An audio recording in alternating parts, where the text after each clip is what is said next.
నమస్కారం. Welcome to I dream ధర్మ మార్గం విత్ విజిత కార్యక్రమానికి స్వాగతం. ప్రస్తుతం మనతో పాటు ఉన్నారు హైందవ ధర్మ ప్రచారకులు, ప్రముఖ జ్యోతిష్యులు శ్రీ బ్రహ్మశ్రీ వైష్ణవ్ బాలాజీ గారు. ఇప్పుడు వారితో మాట్లాడి మరిన్ని విషయాలు తెలుసుకుందాం. మనకున్న సందేహాలన్నింటినీ కూడా నివృత్తి చేసుకునే ప్రయత్నం అయితే చేద్దాం. నమస్కారం అండి. జై శ్రీమన్నారాయణ తల్లి.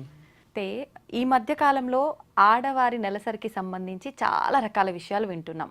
అయితే ఆ టాపిక్ వచ్చింది అనగానే ఖచ్చితంగా ప్రతి ఒక్కరి మైండ్లో తలెత్తే ఒక దేవాలయం కామాఖ్య అమ్మవారి దేవాలయం. ఎక్కడ ఆడవారికి సంబంధించి ఆధ్యాత్మికంగా ఋతుస్రావం టాపిక్ వస్తుంది, అది మగవాళ్ళ మధ్యలో అయినా ఆడవాళ్ళ మధ్యలో అయినా ఎక్కడైనా అమ్మవారి టాపిక్ రావాల్సిందే. అసలు ఏంటి అమ్మవారి కామాఖ్య అమ్మవారి ఆలయ స్థల పురాణం ఏంటి, అసలు ఆలయం ఎప్పుడు నిర్మించబడింది, ఆ విశిష్టత గురించి తెలియజేయండి. కామాఖ్య వరదాదేవి నీలపర్వతవాసిని త్వం దేవి జగత్మాత యోగముద్రి నమోస్తుతే. అమ్మ, కామాఖ్య అమ్మ మందిరం కోసము చాలామందికి చాలా సంశయాలు ఉన్నాయి. మీరు అడిగినట్టుగానే ఈ మధ్యకాలంలో చాలామందికి స్త్రీలకు ఋతుస్రావ సమస్యలు వచ్చినా, లేకపోతే ఏదైనా కానీ గర్భాశయ ఏదైనా సమస్యలు వచ్చినా కానీ లేండి, మొట్టమొదటిగా మనకి వినిపిస్తూ ఉండే మందిరం పేరు కామాఖ్య అమ్మవారు. ఇప్పుడు అమ్మవారి కోసం మనం తెలుసుకున్నామా. కామాఖ్య మందిరం అనేది ఏ విధంగా అక్కడ వెలయబడి ఉంది, స్థల పురాణ విశిష్టత ఏంటి మనం కనుక్కున్నామా. కామ ఐక్య అంటే కనుక కోరిన కోరికలు తీర్చేటటువంటి తల్లి, అందుకే అమ్మవారికి కామాఖ్య అని పేరు ఉందమ్మా. పూర్వం వచ్చేసేసి దక్షయజ్ఞం చేస్తూ ఉంటారమ్మా. సతీదేవి వారు అంటే పార్వతీ అమ్మవారు, శివపార్వతులు అంటే పార్వతీ అమ్మవారు తండ్రి వచ్చేసేసి దక్ష మహాయజ్ఞం చేస్తూ ఉంటారు. ఆ దక్ష మహాయజ్ఞానికి వీళ్ళకి పిలుపు ఉండదు, అంటే ఆహ్వానం ఉండదు. శివపార్వతులకు ఆహ్వానం లేకుండా అమ్మవారు శివదేవుని తీసుకొని వెళ్తారనమాట. అక్కడికి వెళ్ళినప్పుడు అక్కడ అమ్మవారికి అవమానం జరుగుతుంది. అప్పుడు అవమానం జరిగినప్పుడు, అవహేళన జరిగినప్పుడు వారేం చేస్తారు అంటే కొంచెం సెన్సిటివ్గా ఉంటారు కదమ్మా. అమ్మవారు వచ్చేసేసి ఈ శరీరాన్ని ఆహుతి ఇచ్చేసేసారు, ప్రాణ త్యాగం చేసేసేసారు. భగవంతునికి ప్రాణాన్ని అర్పించేసేసి ఈ జీవాత్మని పరమాత్మలోకి లీనం చేసేసారు. అప్పుడు వాళ్ళు శరీరం విడిచేసి ఉంటే ఆ పరమాత్ముడు శివుడు వచ్చేసేసి విలపిస్తూ ఎంతో రోధిస్తూ దుఃఖిస్తూ అమ్మవారిని రెండు చేతులతో పట్టుకెళ్ళి ముల్లోకాలు సంచరిస్తూ ఉంటారు. ఆ ముల్లోకాలు సంచరించేటటువంటి క్రమంలో ఎక్కడ ప్రళయం వస్తుందో, శివుడు మూడో నేత్రం ఎక్కడ తెరిస్తే గనక ఈ యొక్క భూమికి ఎక్కడ ఇబ్బంది వస్తుందో, ప్రళయం ఏర్పడి ఎక్కడ యుగాంతం జరుగుతుందో అని చెప్పేసి అని విష్ణుమూర్తి వచ్చేసేసి చేతిలో ఉన్న సుదర్శన చక్రాన్ని ప్రయోగిస్తాడు. విష్ణుమూర్తి చేతిలో ఉన్నటువంటి సుదర్శన చక్రాన్ని ప్రయోగించినప్పుడు అమ్మవారి యొక్క శరీరం అప్పవారు పట్టుకొని ఉంటారు కదా పరమాత్ముడు శివుడు, ఆ శరీరం అనేది ఆ యొక్క చక్రం ప్రయోగించినప్పుడు 108 భాగాలుగా అనేది విభజించడం జరుగుతుంది. అది భూలోకంలో అమ్మవారి శరీరాలు 108 భాగాల్లో విభజించడం జరుగుతుంది. అవి 108 స్థానాల్లో పడతాయి అన్నమాట. అవి 108 స్థానాలు 108 శక్తి పీఠాలైనాయి భూలోకంలో. ఈ విధంగా వచ్చేసేసి ఎంతో పవిత్రమైనటువంటి యోని భాగము ఇంకా 9 భాగాలు, మొత్తం 10 భాగాలు వచ్చేసి నీలాచల పర్వత శిఖరం పైన 10 భాగాలు పడతాయి. అది బ్రహ్మనది, బ్రహ్మపుత్ర నది ఉంది కదమ్మా, ఆ తీరాన పక్కనే ఉంటది నీలాచల పర్వతం అనేది. ఇది అస్సాంలో గౌహాటీలో ఉంది. ఆ పర్వతం పైన అమ్మవారిది అక్కడ పడటం జరుగుతుంది. అక్కడ అమ్మవారు అందరి దేవతల వలె మనకి వచ్చి మామూలుగా విగ్రహ రూపంలో కనిపించరు, యోని రూపంలో అమ్మవారు మనకు అక్కడ కనిపిస్తూ ఉంటారు. ఎంతో పవిత్రమైనటువంటి మందిరమ్మ. అక్కడ అమ్మవారు యోని రూపంలో మనకి దర్శనమిస్తారు. ఇలాగే మనకి భూలోకంలో వచ్చేసేసి ఇక్కడ 10 భాగాలు పడితే 10 వచ్చేసేసి దశ మహాపీఠంగా ఏర్పడుతుంది అనమాట. అంటే దశ అంటే 10, అమ్మవారు 10 ముక్కలుగా అక్కడ పడతాయి కదా శరీర అవయవాలు. వాళ్ళు 10 మంది వచ్చేసి దశ మహాదేవతలు అంటారు అనమాట. అంటే 10 మంది అతి శక్తివంతమైన వాళ్ళు, వీళ్ళు ఉగ్రదేవతలుగా. అవునవునమ్మా. 10 మంది వచ్చేసేసి ఆ విధంగా దశమహా మందిరాలు వెలుస్తాయి. దీంట్లో ముఖ్యంగా అమ్మవారు అక్కడ ఉంటారు. ఇక్కడ స్థల పురాణ విశిష్టత ఏంటంటే ఇంకొకటిమా, ఈ యొక్క ఏదైతే ఉందో కామాఖ్య అమ్మ మందిరం ఏదైతే ఉందో, ఈ కామాఖ్య అమ్మ మందిరంకి ఈ భూలోకంలో ఇది ఉన్నటువంటి 108 శక్తి పీఠాలలో 54వ అతి పెద్ద శక్తిపీఠం అనమాట. 53, 54 అతి పెద్ద శక్తిపీఠం కామాఖ్య అమ్మవారు. అంత పవిత్రమైనటువంటి మోస్ట్ పవర్ఫుల్ ప్లేస్ అన్నమాట. ఇప్పుడు అంటే అమ్మవారి శరీర భాగం విడిపోయి పడిన ఆ భాగాన్ని ఒక్కొక్క శక్తిపీఠంగా చెప్పుకోబడుతున్నాం. మరి అన్ని అమ్మవారి శరీర భాగాలే అయినప్పుడు ఎందుకని ప్రత్యేకించి ఈ యొక్క ప్రదేశమే అంత పవిత్రమైనదిగా చెప్పుకుంటారు? పూర్వం వచ్చేసేసి అక్కడ ఎంతో మంది తపస్సిద్ధులు కాంచి అమ్మవారికి కోసం వారు ఎన్నో తపస్సిద్ధి కాంచి కొంతమంది ఋషులు భగవంతునికి ఈ విధంగా అంటే లోక కళ్యాణార్థమ్మ దుష్ట శిక్షణ శిష్ట రక్షణ కోసము ఆ భగవంతుడు వాళ్ళకి ఒక వరం రూపంలో అమ్మవారు అక్కడ వెలుస్తానని వారికి మాట చెప్పున్నారు మా తపస్సు చేసి ఉంటే అది ఈ దక్ష మహాయజ్ఞ రూపాన ఆ విధంగా అక్కడ వెళ్ళడానికి ఆ కర్మ రూపంలో అమ్మవారిని అక్కడ చేరుస్తుంది. అంటే ఎవరో మహాసిద్ధవంతుడైనటువంటి ఋషి చాలా మంది ఉన్నారమ్మా. ఇవి చరిత్రలో అనేది వాళ్ళ పేర్లు అనేది లిఖింపజేయలేదు. ఈ పురాణాలలో చాలా మంది ఉన్నారు. వారు అంత పవిత్రమైనటువంటి దశమహా విద్యలను అభ్యసించడానికి ఈ శత్రు సంహారాలు చేయడానికి పూర్వం రాక్షసులు ఎక్కువ మంది ఉన్నారు కదా, వారిని సంహరించడానికి లోక కళ్యాణార్థం ప్రజల శ్రేయస్సు కొరకు ప్రజల యొక్క మాన ప్రాణాలని కాపాడడానికి కోసము కోరిన కోరికలు తీర్చడానికి కానీ ఈ దశ మహావిద్యలలో అమ్మవారు చాలా ఉగ్రంగా ఉంటారన్నమాట. అంటే ఎంతో పవిత్రంగా ఉంటారు. అంత పవర్ఫుల్ గా శక్తి పీఠం అనేది ఉంటది అనమాట. అక్కడ అడుగు పెడితే ఈ కర్మం అనేది ఈ జీవుడు చేసిన పాపం ఏదైతే ఉందో ఆ కర్మం అనేది దహించిపోతుంది. కానీ ప్రతి ఒక్కరూ వెళ్ళి దర్శనం చేసుకోవడానికి లేదు కామాఖ్య అమ్మవారిని, ఉగ్ర రూపం కాబట్టి. కొంతమంది ఎవరైతే జాతకరీత్యా అలా శాంతులు ఇలాంటివి చేయించుకోవాల్సిన వాళ్ళు ఉన్నారో వాళ్ళు మాత్రమే వెళ్ళాలి, ఎవరంటే వాళ్ళు వెళ్ళి దర్శించుకోవడానికి లేదు అని ఈ మధ్య కాలంలో కొంతమంది మాట్లాడడం జరిగింది. అది నిజమే అంటారా? అలా ఏం లేదమ్మా, ప్రతి ఒక్కరూ దర్శించుకోవచ్చు. ఎందుకంటే భూలోకంలో 108 శక్తిపీఠాలలో 53, 54 అతిపెద్ద శక్తిపీఠం, అలాగే అష్టాదశ శక్తిపీఠాలలోనూ 13వ అతిపెద్ద శక్తిపీఠం కామాఖ్య అమ్మ మందిరం ఏంటంటే గనక ఇక్కడ తాంత్రిక మాంత్రిక యాంత్రిక పూజలు జరుగుతూ ఉంటాయి అన్నమాట. ఎంతో పవిత్రమైనటువంటి పూజలు. ఆలయంలోనేనా? ఆలయం దగ్గర బలిపీఠాలు ఉన్నాయమ్మా, అక్కడ ప్రతిదీ జరుగుతూ ఉంటాయి. మళ్ళీ చుట్టుపక్కల బయట చేస్తూ ఉంటారు, ఇక్కడ కూడా చేయించుకోవచ్చు, ఎక్కడైనా చేయొచ్చు అనమాట పూజ. అది ఆ విధంగా చేస్తూ ఉంటారు. ఈ పూజలు ఏంటంటే కనుక లోక కళ్యాణార్థమ్మా. కళ్ళు లేని వారికి కళ్ళు తెప్పించడానికి, కాళ్ళు లేని వాళ్ళకి కాళ్ళు తెప్పించడానికి, ఆ అనారోగ్య సమస్యలతో ఉన్న వాళ్ళకి ఆరోగ్యం తెప్పించడానికి. అంటే పూర్వం వచ్చేసేసి ఆ ఒక శత్రువుల పైన జయం కలిగించాలంటే ఇప్పుడు ఇంటి నుంచి ఇప్పుడు మనం బయట ఎక్కడ పోయినా మన కమ్యూనికేషన్ ఉంది. కానీ ఆ యుగాలలో మనకి ద్వాపర యుగం కానీ త్రేతాయుగం కానీ ఆ యుగాలలో ఎవరైనా బయట పోతే మనకి ఏం కమ్యూనికేషన్ ఉండేది కాదు కదా. అప్పుడు ఏంటంటే కనుక వాళ్ళు అక్కడ ఏదైనా కష్టాలలో ఉన్న ఊరిపైన ఎవరైనా రాక్షసులు బన్నా శక్తులు బన్నా వాటిని సంహరించడానికి వచ్చేసేసేసి ఎంతో పవిత్రంగా భావించేటటువంటి వాళ్ళు ఈ విద్యను ఉపయోగించి అక్కడ ఆ రాక్షసుని సంహరించేవాళ్ళు. అంటే డైరెక్ట్ వెళ్లకుండా ఇండైరెక్ట్ గా తీసేవాళ్ళు. ఈ విద్యలో అంత పవిత్రం ఉంటుంది అనమాట. దశమహా విద్యలు అనేది తిరుగు ఉండవు అనమాట. ఒక్కసారి సుమారుగా ఈ కామాఖ్య ఆలయం నిర్మించబడి ఎన్ని సంవత్సరాలు అవుతుందంటారు? కొన్ని వందల వేల సంవత్సరాల? ఇది సృష్టి ఆరంభం నుంచి, కలియుగ నుంచి కాదమ్మా, సృష్టి ఆరంభం నుంచి ఉందిమా. మన సనాతన ధర్మం ఎక్కడైతే మూలం ఉందో, ఎక్కడైతే స్టార్టింగ్ నుంచి ఎండింగ్ వరకు ఒక సమయం అని లేదో, ఈ విధంగా అంటే స్థల పురాణం ప్రకారం ద్వాపర యుగం నుంచి కూడా ఉంది. ద్వాపర యుగం నుంచి కూడా కామాఖ్య అమ్మవారి యొక్క విశిష్టత మందిరం కోసం అప్పటి నుంచి కూడా ఉంది. భూలోకంలో ఎంతో పవిత్రమైనటువంటి శక్తిపీఠమ్మ. ఇక్కడ స్త్రీలకి వచ్చేసి ఒక వరమ్మ. అంటే చాలా మందికి మీరు అడిగినట్టుగా ఎన్నో సమస్యల్లో ఉన్నటువంటి వాళ్ళు ఎవరైతే ఉన్నారో, కొన్ని చెప్పే సమస్యలు కానీ కొన్ని చెప్పుకోలేని సమస్యలు, వాళ్ళు ఎన్నో ఇబ్బందులు గురవుతుంటారు. అటువంటి వారికి వచ్చేసేసి ఇక్కడ యోని పూజ అనేది చేయడం జరుగుతుందిమా. ఆ పూజ కానీ చేపించుకున్నా, లేకపోతే కేవలం అమ్మవారిని దర్శిస్తే చాలు. గర్భమందిరంలో అమ్మవారిని ఆ యోని రూపంలో నుంచి అమ్మవారికి నీళ్లు వెలువడుతూ ఉంటాయి. ఆ నీటిని ప్రసాదంగా మనం స్వీకరిస్తాం అన్నమాట. అంటే ఆ నీటిని మనం సేవించిన తీర్థంగా మనం జలాన్ని మనం నుదుటి పైన పెట్టుకున్నా కానీ లేండి, ఆ స్పర్శ దర్శనం జరిగినప్పుడే ఉన్న కర్మలన్నీ వెళ్ళిపోతాయి. ఓకే.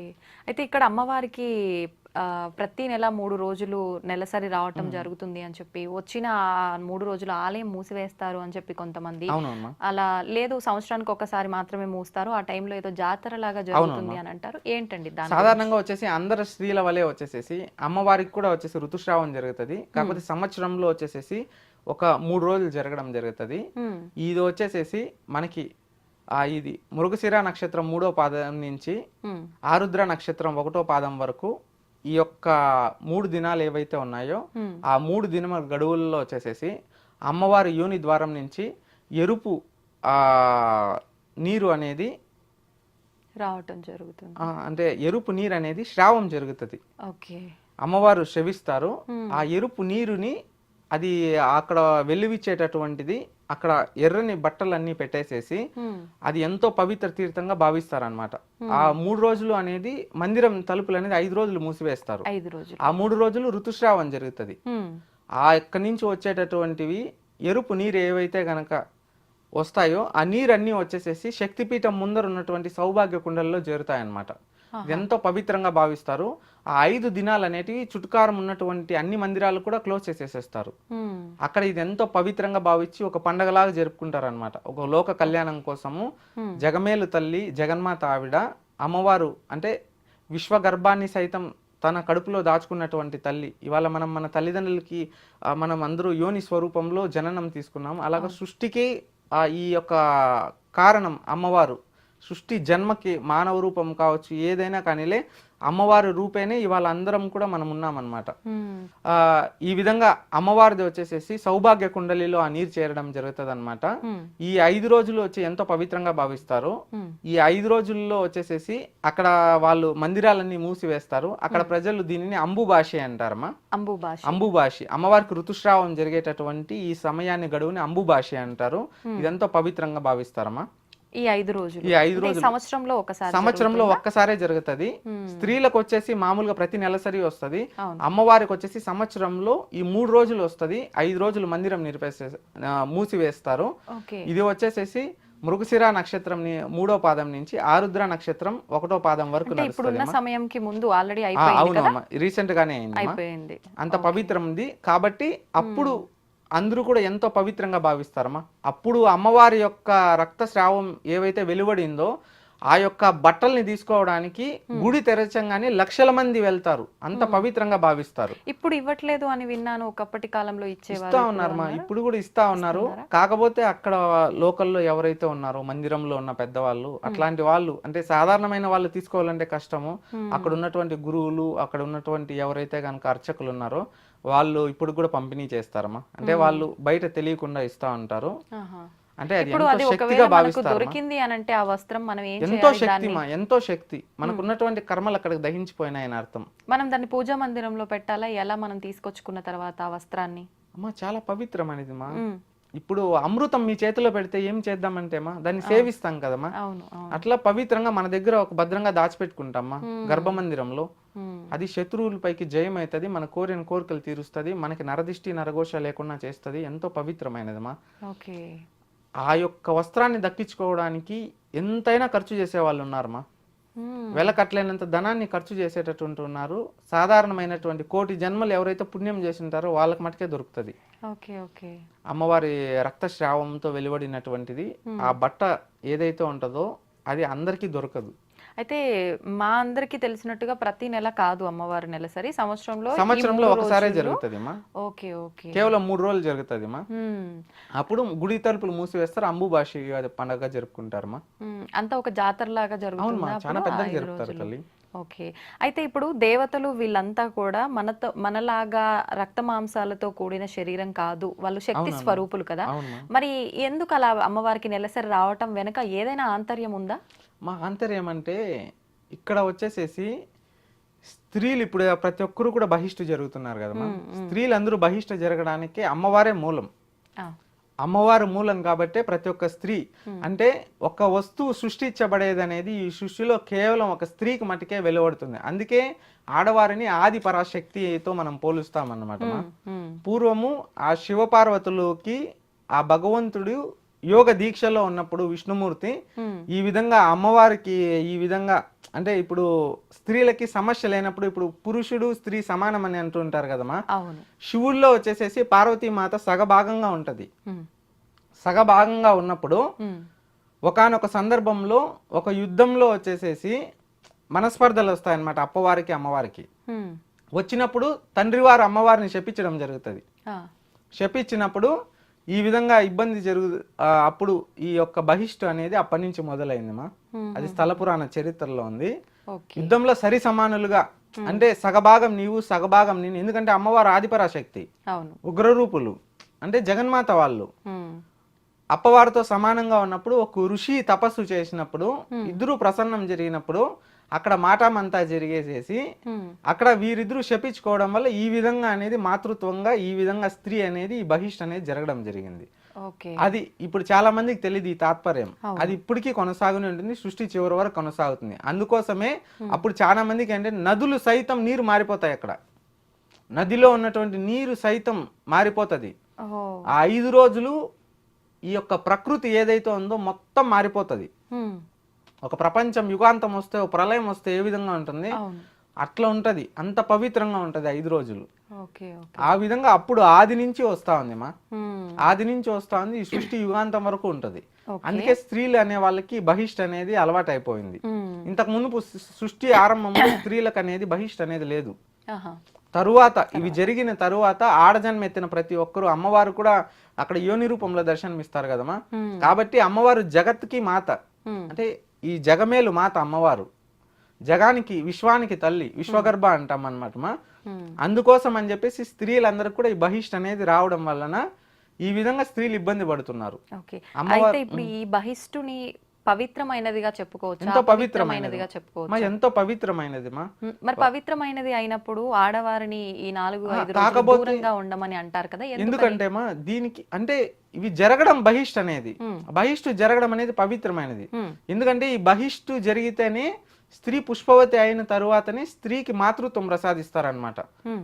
అది స్త్రీకి వైవాహికం అంటే వివాహం జరిగిన తరువాత భార్యాభర్త దాంపత్యంలో వారికి సంతానం కలగడం జరుగుతుంది. హ్మ్. అంటే వారి వంశం వృద్ధి జరగడం జరుగుతుంది. స్త్రీ అనేవారు ఇంకొకరిని జన్మని ఇచ్చేటటువంటి శక్తి ప్రసాదిస్తారు అమ్మవారు. హ్మ్. ఆ మాదిరిగా ఇక్కడ ఏవైతే మనం ఈ అపోహలు ఉన్నాయో, అంటే సమాజంలో స్త్రీ వచ్చి బహిష్టు జరిగితే కనుక ఇంట్లో దూరం పెడతారు, దూరంగా ఉండాలి. దేవుని దగ్గర రాకూడదు అనేది ఏంటంటే కనుక ఆ సమయంలో స్త్రీలు అత్యంత పవిత్రమైన స్థలం వల్ల ఉండమా. హ్మ్. అంటే ఎంతో పవిత్రం. స్త్రీ సాక్షాత్తు అమ్మవారు, అంటే ఒక తల్లి ఏ విధంగా అయితే ఇబ్బంది పడతాదో ఆ నొప్పికి, ఆ మాదిరిగా స్త్రీ ప్రతి ఒక్కరూ నొప్పి పడతారు. హ్మ్. బిడ్డని కనేటప్పుడు, బిడ్డని ప్రసవించేటప్పుడు ఎంత నొప్పి అయితే పురిటి ఉంటుందో, నొప్పులు. పురిటి నొప్పి, ఆ మాదిరిగా ఇప్పుడు ఇంత నొప్పులు అనేటివి ఉంటాయన్నమాట. అది నెలసరి ప్రతి నెల వస్తుంది స్త్రీలకి. హ్మ్. స్త్రీలకు ప్రతి నెల అనేది అది ఆ విధంగా రావడం జరుగుతుంది. దానిని అటువంటి వచ్చింది మంగళకరమైనటువంటి స్థానాలకి అప్పుడు పంపించరు అనమాట స్త్రీని. ఎందుకంటే వాళ్ళకి కొన్ని కర్మలు అనేటివి దహింపం అనేది జరుగుతుంది అనమాట. ఆ సమయంలో స్త్రీలు ఎక్కడ పడితే అక్కడ తిరిగినా, దేవుళ్ళ దగ్గరికి వెళ్ళినా కొంచెం తాంత్రికమైన యాంత్రికమైన పద్ధతుల్లో వీరికి అనేది కొన్ని శక్తులు అనేది తగలడం జరుగుతుంది అనమాట. నెగిటివ్ ఎనర్జీ తగులుతుంది. ఆ మైలుకు వచ్చేసేసి కొంచెం నెగిటివ్ ఎనర్జీ ఉంటుంది. అది ఏంటంటే గనక వైదికంలో 2 పరిణామాలుగా ఉంది. సాత్వికంగాను ఉంది, తర్వాత వచ్చేసేసి మనకి రౌద్రంగాను ఉంది, తపోగుణంగాను ఉంది. ఈ విధంగా వచ్చేసేసి ఈ మూడిట్లోనూ వచ్చేసేసి ఆ భగవంతునికి ఇది ఇప్పుడు మీరు చెప్తున్నారు కదమ్మా, ఇప్పుడు కామాఖ్య మందిరంలో స్త్రీలకు పూజ చేస్తే ఈ యొక్క మైలుని తీసుకొని వాళ్ళకి పూజ చేయిస్తారు అక్కడ. అర్థం కాలేదండి. అంటే స్త్రీలకి బహిష్టు సమయం ఋతుస్రావం జరుగుతుంది కదమ్మా, దాన్ని మైలు అంటారమ్మా. అది వచ్చేసి అక్కడ పూజలో పెట్టి చేస్తారు. కొన్ని పద్ధతుల్లో తాంత్రికంగా చేస్తారనమాట. ఇలాంటి పూజ ఏ సందర్భాల్లో చేస్తారంటే ఎటువంటి ఇబ్బందులు ఉన్నా, అంటే స్త్రీకి ప్రాణాపాయ సమస్యల్లో ఉన్నప్పుడు, స్త్రీ ఏదైనా పెద్ద సమస్యల్లో నీకు ప్రాణం విడిచేస్తుంది, లేకపోతే సంతానం లేని సమస్యల్లో కానీ, ఏదైనా వాళ్ళ శరీరంలో ఏదైనా అవయవ లోపం ఉన్నా, ఏదైనా జన్మ దోషం ఉన్నా, అట్లాంటిది ఏదైనా ఉంటే ఇది చేస్తారమ్మా. ఈ విధంగా స్త్రీ వచ్చేసేసి ఆ భగవంతునికి దగ్గర ఉండకూడదు అనమాట.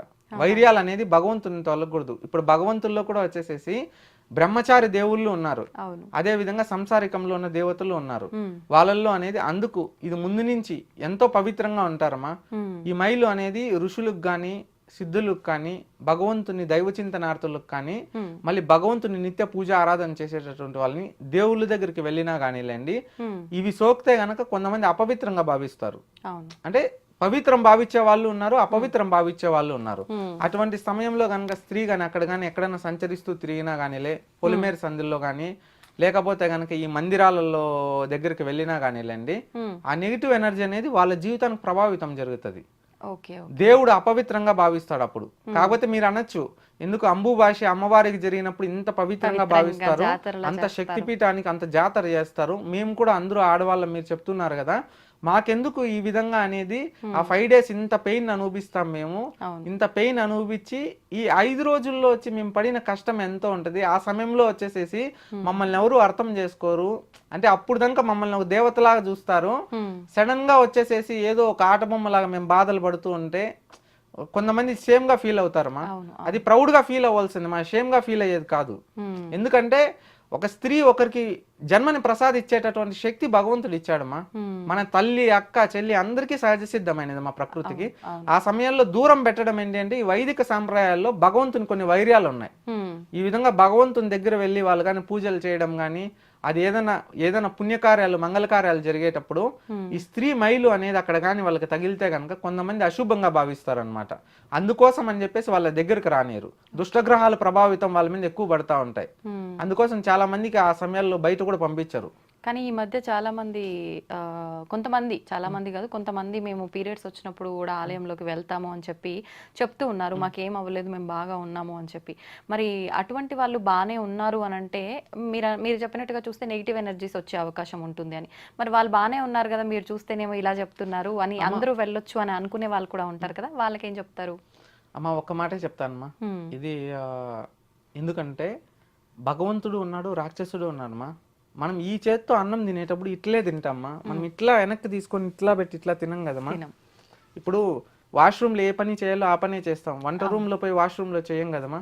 అట్లా చేయకూడాల్సినటువంటి పని చేయకూడదు తల్లి. అట్లా కానీ చేశారంటే కనుక స్త్రీకి ఒక శాపం కూడా ఉంది. ఏంటండి అది? పూర్వం వచ్చేసి ఒక రాక్షస శాపం ఉంది. ఈ విధంగా బహిష్టు జరిగినప్పుడు భగవంతుని మంగళ కార్యాలకి నువ్వు దూరంగా ఉండుగాకనే శాపం ఉంది. దాని ప్రభావం ఏమంటే వాళ్ళు అట్లా ఏదైనా చేయరాని తప్పిదాలు ఏదైనా మందిరంకి వెళ్ళేసేసి చేయకూడనటువంటి పని ఏదైనా చేస్తే గనక బాగానే ఉంటారు తల్లి. తప్పు చేసినా ఉప్పు చేసినా బాగుంటుంది. చివరి రోజుల్లో ఇబ్బంది పడతారు, వారి పిల్లలు ఇబ్బంది పడతారు, రానున్న తరంలో ఇబ్బంది పడతారమ్మా. స్త్రీ పురుడు ఇద్దరు సమానమేమా. కాకపోతే మన శాస్త్రం కొన్ని చేయకూడదు కొన్ని చేయాలని చెప్పేసి అని వైదిక ధర్మంలో మన సాంప్రదాయంలో ఉన్నటువంటిది మా స్త్రీని ఆది పరాశక్తిగా కొలుస్తారనమాట. ఆ 5 దినాలు అనేది ఎంతో పవిత్రమైనది. స్త్రీ బయట వెళ్ళకూడదు, అంటే భగవంతునికి ఆ మైల్ అనేది తగలకూడదు. ఇప్పుడు మీరు చెప్పినట్టుగా దశమహాదేవతలకి పర్వాలేదమ్మా, మిగతా దేవతలు ఉన్నారు కదమ్మా, వాళ్ళు అనేది ఈ విధంగా స్త్రీ అనేది ఈ యొక్క ఋతుస్రావం అనేది అక్కడ తగలకూడదు అనమాట. అందుకే చూడండి గుళ్ళకి వెళ్ళొద్దు అని చెప్తూ ఉంటారు. ఇంకొన్ని శక్తులు తిరుగాడుతూ ఉంటాయి. శక్తులు అనేటివి ఇప్పుడు చనిపోయిన వాళ్ళు, మధ్యలో ఒక ఏదైనా సూసైడ్ చేసుకున్న వాళ్ళు, ఎవరైనా సంహరించేసినటువంటి వాళ్ళు, వాళ్ళకి ఆత్మ శాంతి చేకున్నటువంటి వాళ్ళు, అటువంటి వాళ్ళు ఆ మైలు సమయంలో స్త్రీలు ఎక్కడైనా పడినా గానీ ఎక్కడైనా లేచినా గానీ దేవస్థానాల దగ్గర ఉన్నా అవి ఆహ్వించుకునేస్తాయి అనమాట. బ్రహ్మరాక్షసులు పూర్వం వచ్చేసి రాక్షసులుగా మిందపడేవాళ్ళు. ఇప్పుడు కలి ప్రభావంలో కంటికి కనిపించకుండా స్త్రీలకు ఆ విధంగా ఎఫెక్ట్ అవుతుంది అనమాట. మీరు అందుకే చూస్తూ ఉంటారు ఈ 5 రోజులు వచ్చినప్పుడు ఎక్కడో ఒక దగ్గర మిస్టేక్ చేస్తూ ఉంటారు, దేవుళ్ళ దగ్గర తిరిగేస్తూ ఉంటారు. ఇట్లా వాళ్ళు అనేక పొట్టనొప్పి ఎక్కువ వచ్చేసేస్తూ ఉంటది, వాళ్ళు తట్టుకోలేరు, ఎక్కువ పెయిన్ వచ్చేస్తూ ఉంటది. ఇంకొకటి ఏమంటే గనక 5 రోజులు వాళ్ళకి మానసిక స్థితి అనేది సరిగా ఉండదు, అతి కోపము అతి ఆవేశం వచ్చేసేస్తూ ఉంటది. కొంతమందికి అనారోగ్య సమస్యలు అప్పుడు భయంకరంగా వస్తూ ఉంటాయి. జ్వరం రావచ్చు, కొంతమంది వచ్చేసేసి కళ్ళు తిరిగి పడిపోవచ్చు, కొంతమంది చెప్పుకోలేని బాధలు ఉంటాయి.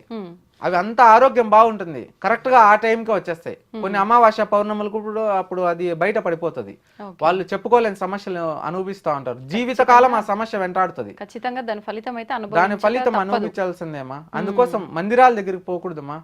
ఇది వైర్యాలు ఉన్నాయి, అది వెళ్తే కనుక అది దోషం, తప్పుగా భావిస్తారు. ఇప్పుడు ఒకవేళ అలాంటి టైంలో ఆడవారు ఒకవేళ ఆలయానికి వెళ్ళారే అనుకోండి, వీళ్ళకు దోషం వర్తిస్తుంది. ఓకే, మీరు చెప్పిన దాన్ని బట్టి ఆలయం కూడా ఏమన్నా అపవిత్రం అయ్యే అవకాశం ఉంటుంది. అంతే కదమ్మా.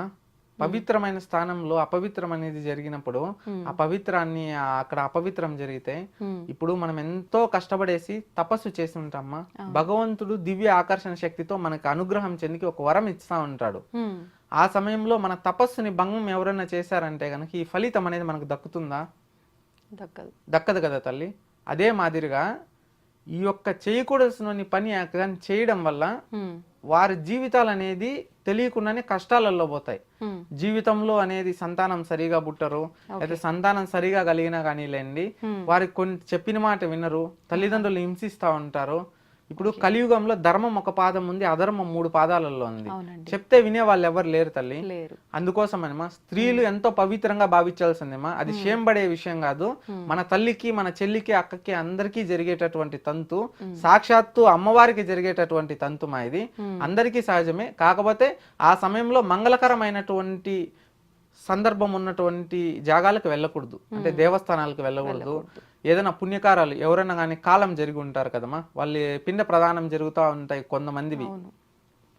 కొంతమంది వచ్చేసేసి శ్మశానం వైపున వెళ్ళకూడదు, కొంతమంది ఎవరైనా కొత్తగా పుష్పవతి అయి ఉంటారు కదమ్మా, అవును అవును. అటువంటి దగ్గరికి వెళ్ళకూడదు. కొన్ని తాంత్రిక మాంత్రిక యాంత్రిక పూజల దగ్గరికి వెళ్ళకూడదు. హ్మ్. పొలిమేర సందు అంటాం కదమ్మా, ఊరికి ఇప్పుడు అమ్మవారి గుళ్ళు ఉంటాయి కదమ్మా, పొలిమేర కట్ట అని ఉంటది. చాలా మందికి సిటీస్ లో ఉంటే తెలియదు అనమాట. వీళ్ళకేంటంటే మన శక్తులు అనేవి సంచరిస్తూ ఉంటాయి గ్రామాలలో. హ్మ్, హ్మ్. ఇప్పుడు ఒక్కొక్క గ్రామానికి ఒక్కొక్క అధిపతి దేవత ఉంటారు, అమ్మవారు అవును. గ్రామ దేవతలు గ్రామ అని పిలుస్తూ ఉంటాం. హ్మ్. మన ఇంటికి కూడా మన కులానికి ఒక దేవుడు ఉంటాడు, మన ఇంటి దేవుడు ఒకరు ఉంటారు, మనకి గ్రామ దేవత ఒకరు ఉంటారు, మన ఇంటి పేరు ఒకటి ఉంటది, మనకు ఒక గోత్రం ఉంటది పర్టికులర్ గా. అవునండి. ఈ మాదిరిగా కట్టుబాట్లు అనేవి ఉంటాయన్నమాట. హ్మ్, అటువంటి సందర్భంలో స్త్రీ బయట పోయి కింద ఎక్కడన్నా పన్నా గానీలే, ఆ స్త్రీకి అనేది అపవిత్రంగా భావించి శక్తులు అనేటివి తగులుకుంటే వాళ్ళ జీవితం చివరి రోజుల వరకు ఇబ్బందులు పడాల్సి వస్తుంది మా. ఓకే. అందుకోసం స్త్రీలు అటువంటి సందర్భాల్లో బయట కూడా తిరగకూడదు తల్లి. హ్మ్. వాళ్ళ ఎవరన్నా వెళ్ళినా తల్లిదండ్రుల సమక్షంలో ఉండాలా. వాళ్ళు చేయకూడాల్సినటువంటి పని చేయకూడదు. అట్లా ఏదైనా చేస్తే దోషం జరిగితే రేపు నాడు వాళ్ళ జీవితంలో సంతానానికి కానీ దాంపత్యానికి కానీ ఏదో ఒక సమస్యలతో కొట్టుమిట్టలాడుతూ ఉంటారమ్మా. ఆరోగ్యం అందరికీ ముఖ్యమైనది తల్లి. అవును అవును. ఇది వైదికంగాను ధార్మికగాను హ్మ్. ఇది అన్ని విధాలుగాను చెప్పడం జరిగిందమ్మా. దేవస్థానంలోకి స్త్రీలు అనేవాళ్ళు అందుకోసం అనేది ఆపడం జరిగింది. బ్రహ్మచారత్వంతో ఉండి ఎంతో సిద్ధిగాంచి భగవంతుని ప్రసన్నం చేసుకొని ఉంటారు. అటువంటిది ఈ విధంగా ఏదైనా జరిగితే వారి తపస్సిద్ధి అనేది ప్రభావం అనేది శక్తి పోతుంది అనేసి ఆ విధంగా విశ్వసిస్తారు తల్లి. అయితే ఇప్పుడు మీరు అన్నట్టుగా ఇందాక అక్కడ పూజలు ఎక్కువగా జరుగుతుంటాయి అని అన్నారు. ఆడవారికి సంబంధించిన పూజలు ఎక్కువగా జరుగుతుంటాయి. ఇంకా ఎటువంటి పూజలు అంటే తాంత్రిక పూజలు అని చెప్పి యంత్రాలకు సంబంధించి మంత్రాలకు సంబంధించి రకరకాల పూజలు జరుగుతుంటాయని విన్నాము. నిజంగా ఈ పూజలన్నీ అంటే ఏ పూజా విధానమైనా తాంత్రికంగా ఒకలాగా నార్మల్గా సాత్వికంగా ఒకలాగా జరుగుతుందని చెప్పంటారు. ఇప్పుడు అక్కడ అన్ని జరిగే తాంత్రికంగానే జరుగుతుంటాయా, ఎలా జరుగుతుంటాయి? ఇది కాస్త వివరంగా చెప్తాను తల్లి అర్థమయ్యేటట్టుగా. దశ మహాదేవతలు అంటే ఫస్ట్ తొలితిగా అర్థం చేసుకోవాలమ్మా. అమ్మవారు జగత్మాత, ఈ జగానికి తల్లి. అమ్మవారు దశ అంటే 10 అవతారాల్లో వచ్చేసేసి అమ్మవారు ఉండడం జరుగుతుందిమ్మా. వారంటే ఆ యొక్క రూపాన్ని అమ్మవారు స్వీకరించడం జరుగుతుంది మానవ రూపంలో. ఈ యొక్క దశ మహా రూపాలు ఏవైతే ఉన్నాయో అమ్మవారు కాళీ అమ్మవారు, తర్వాత తార అమ్మవారు, తర్వాత చిన్నమస్త అమ్మవారు, తర్వాత బగలాముఖి, తర్వాత మాతాంగి, తర్వాత వచ్చేసి కమలాత్మక, తర్వాత త్రిపుర సుందరి, తర్వాత భువనేశ్వరి, తర్వాత ఇట్లా దోమావతి, ఇట్లా అమ్మవారు ఈ 10 రూపాలలో ఎవరైతే అమ్మవారు ఉన్నారో వీరు అందరూ కూడా వచ్చేసి ఎంతో శక్తివంతులు. ఈ శక్తివంతులు దేనికంటే గనక వారికి ఒక్కొక్కరికి వారి శక్తిని గాంచడానికి ఒక్కొక్కరికి ఒక్కొక్క విద్య ఉంటది. అంటే మనకు ఆచార వ్యవహారాలు ఏ విధంగా ఉంటాయో అమ్మవారిని యొక్క ఉపాసన ఏవైతే వారిని పూజించే విధానాలు కానీ వారి యొక్క మంత్రోర్పణ అంటే ఆ మంత్రంతో భగవంతునికి చేసేటటువంటి పూజలు ఏవైతే ఉంటాయో అవి విధానాలు అనేటివి పరిపరి విధాలుగా వేరువేరుగా ఉంటాయి. దానిని మనం విద్య అంటాం. ఆ విద్యను అభ్యసించడమే దశమహా విద్య. ఈ దశమహా విద్యలు అంటే ఏంటంటే గనక ఈ మూలాధారం, శరీరంలో ఉన్నటువంటి మూలాధారం నుంచి ఈ సహస్రాల వరకు ఆ కుండలిని శక్తిని తీసుకొని వచ్చి ఈ బ్రహ్మ రంధ్రం అనేది తనంతకు తానుగా తెరుచుకొని ఆ జ్ఞానం సంపాదించుకొని భగవంతుని యొక్క శక్తిని గాంచుకొని ఎంతో పవిత్రంగా తిండి ఆకలి నిద్ర లేకుండా వాళ్ళు ఈ సృష్టికి సమాజానికి మంచి చేయాలని అంటే ఈ శరీరంతో ఏమీ శాశ్వతమైనది లేదు, అంతా అమ్మవారే అని భావించి లోక కళ్యాణార్థం అమ్మవారిని వారు ఈ దశమహా విద్యలలో ఎంతో పవిత్రంగా భావించి ఆ బ్రహ్మరంధ్రం తెరుచుకోవడానికి ఈ పూజలు అనేది సాధన చేస్తూ ఉంటారు. ఇవి దశమహా విద్యలు అంటామన్నమాట. వీటిలో ఒక్కొక్క అమ్మవారిని మనం ఒక్కొక్క విధంగా కట్టుబాటు ఆచారాలలో అనేది కొలవడం జరుగుతుంది, మంత్ర సాధన చేయడం జరుగుతుంది అనమాట. ఆ విధంగా వాళ్ళకి పూజా విధానం చేసేటటువంటి విధానాలు వేరుంటాయి. అందుకు దానిని విద్య అంటాం. ఈ దశమహా విద్యలు అనేటివి తాంత్రిక పరమైనటువంటి, మాంత్రిక పరమైనటువంటి, యాంత్రిక పరమైనటువంటి ఉపయోగిస్తారు. ఇవి చాలా కఠినమైనవి, అందరూ నేర్చుకునేటటువంటివి కాదు, ఎంతో ప్రాణాలను సైతం హరింపజేస్తాయి. చాలా రౌద్రంగా ఉంటాయి, చాలా కఠినంగా ఉంటాయి. అక్కడ అవి చేయాలన్నా కానీ ఎంతో దీక్ష, అమ్మవారి సాధన కొన్ని లక్షల సార్లు వాళ్ళు జపిస్తారనమాట. ఒక పూజ కోసం లక్షల సార్లు జపిస్తారు. చనిపోయిన వాళ్ళ శరీరాన్ని కూడా కదిలిచేస్తుంది అనమాట. అంత పవిత్రమైనటువంటి పూజ. ఈ దశమహా విద్యల్లో ఈ యొక్క మంత్రతంత్ర యంత్ర పూజలు దేనికి చేస్తారంటే గనక ఏమన్నా కానీ కాలాజాదు అంటే ఈ చేతబళ్ళు ఉంటాయి కదమ్మా, అవును. ఎవరైతే చెడు ప్రయోగాలు చేసి ఉంటారో వాటి నివారణ కోసం చేపించుకుంటూ ఉంటారు. ఆహా. శత్రువుల పైన జయం చేకూరడానికి చేపించుకుంటా ఉంటారు. శత్రువులు ఉంటారు కదమ్మా, నరదిష్టి నరఘోష పెట్టి జీవితంలో ఒకరు ఎదగకూడదు పైకి అని చెప్పేటటువంటి వారు శత్రువులు ప్రభావం వీళ్ళ మీద పడకూడదని చేపించుకుంటా అంటారు.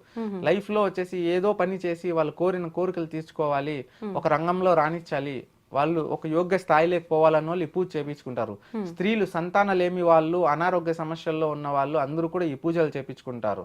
ఇంకొంతమంది వచ్చేసేసి ఏమన్నా కానీ చెడు కోరేసేసి, అంటే సమాజంలో చెడు అంటే చెడు అంటే ఎట్లంటేమా, అంటే ఈ విద్యను అభ్యసించి ఈ సమాజంకి చెడు చేయడం, అంటే డబ్బు కోసం ఎవరైనా మోసం చేయడము, ఎవరైనా ఇబ్బంది చేయడము, అంటే ఈ వశీకరణాలు ఈ విధంగా చూపించడం, ఈ వశీకరణాలు అని చెప్తాం కదా, ఈ విధంగా ఒకరి ప్రమేయం లేకుండా వశపరుచుకొని ఒకరిని మోసం చేయడానికి ఆ విధంగా చేసేది, ఇట్లా ఈ విధంగా రకరకాల సమస్యలతోనే చేపించుకుంటా ఉంటారమ్మా.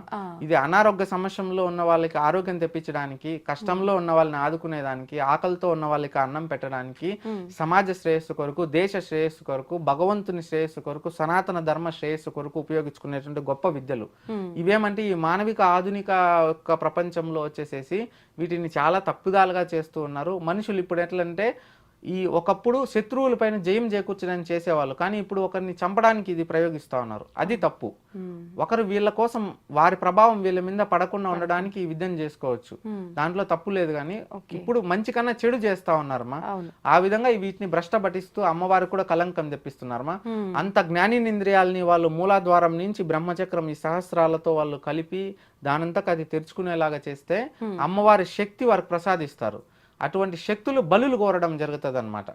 అందుకు అక్కడ బలిపీఠాలు ఉంటాయి అనమాట. ఈ పూజ చేసేటప్పుడు కానీ అక్కడ బలిపీఠాలు ఉంటాయి. అమ్మవారు దున్నపోతుని బలి అడుగుతారు, పొటేల్ని మేకని బలి అడుగుతారు, తరువాత వచ్చేసేసి పావురాల్ని బలి ఇస్తారు. ఈ మూడింటిని బలి ఇచ్చేసేసి అక్కడ వారు కోరిన కోరికలు తీర్చుకోవడానికి చేస్తారు. కానీ ఇది అందరూ చేపించుకోకూడదు. ఈ పూజ ఎంతో కఠినత్వంగా ఉండి ఎంతో చెప్పుకోలేని బాధలు ఉండేటటువంటి వాళ్ళు చేపించాలి. కానీ ఇప్పుడు అందరూ సాధారణంగా చేపించుకునేస్తున్నారు. అది అందరూ చేపించుకోకూడదుమా.